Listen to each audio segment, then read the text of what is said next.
Well, I don't know about you, but the week after Christmas is that time when I realize, okay, this has been bananas and I am exhausted and I need to exhale. And so it is December 31st. And if you're like me, you have not even had a chance to reflect on 2023 as we are approaching 2024. But I hope today, as we talk through this fun book club message that I have the opportunity to do with you all, that we'll get the chance to do that. And this is just as much for me as it is for you.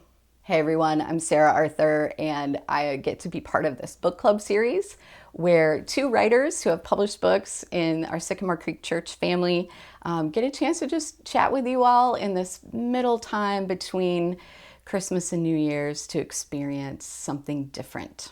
So for the past couple of years, my husband, Pastor Tom, and I have tried to get away after Christmas for that little moment of exhale to spend some time reflecting on the year that we've just been through, both individually and as a family, and to then kind of get into 2024 or the next year and think about what's next and what are some of our goals and hopes and dreams for the coming year. And I wrote about this actually in one of my books. It's called The Year of Small Things, Radical Faith for the Rest of Us, which I co-authored with one of our friends, Aaron Wassinger. And in that book, I talk about a time that, the first time that Tom invited me to join him on a year-end review retreat, which he had been doing by himself for a while. And so here is what I wrote. So before I read from this book, The Year of Small Things, Radical Faith for the Rest of Us, you should know that I use the word pietist in here to refer to my husband, Tom. And in this sense, I'm using pietist as somebody who is just super, super intentional about their own spiritual formation. 2 days, no kids, just Tom and me, a bag of foodie lovers' groceries, a quaint log cabin, and a pile of books. Time to breathe, time to sleep if I wanted to, time to eat at my own pace, and read whatever I chose. Hours and hours to scribble reflections in a notebook and tromp through the slush down to the frozen lake. Inhale, exhale, make peace with myself and creation. We unpacked the car, settled in. I curled up on the couch by the fire, content to simply stare out the window in silence for a while. Silence. When was the last time? I couldn't even. And then Tom said, so here's what I'm thinking. Yeah, I should have known better than to go on a spiritual retreat with a pietist. The word relax is not in Tom's vocabulary unless it's on the schedule under practice Sabbath rest for 1 hour.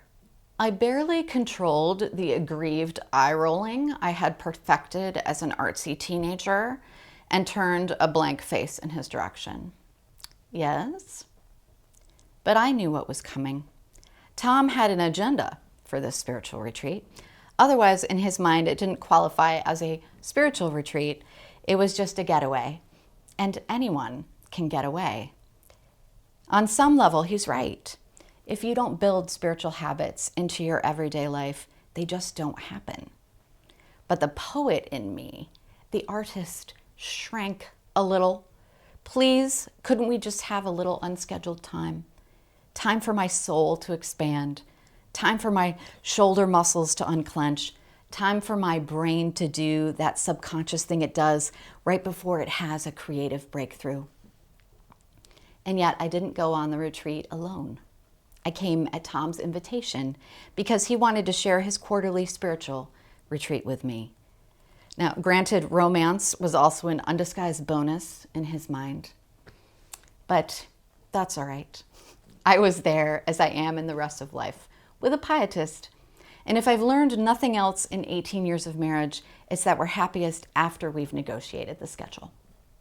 So, he said slowly, sensing my resistance, I'm thinking for the next few hours we rest in silence or read or whatever you want to do. Great.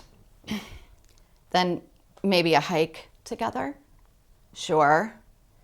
Then we make dinner? Okay.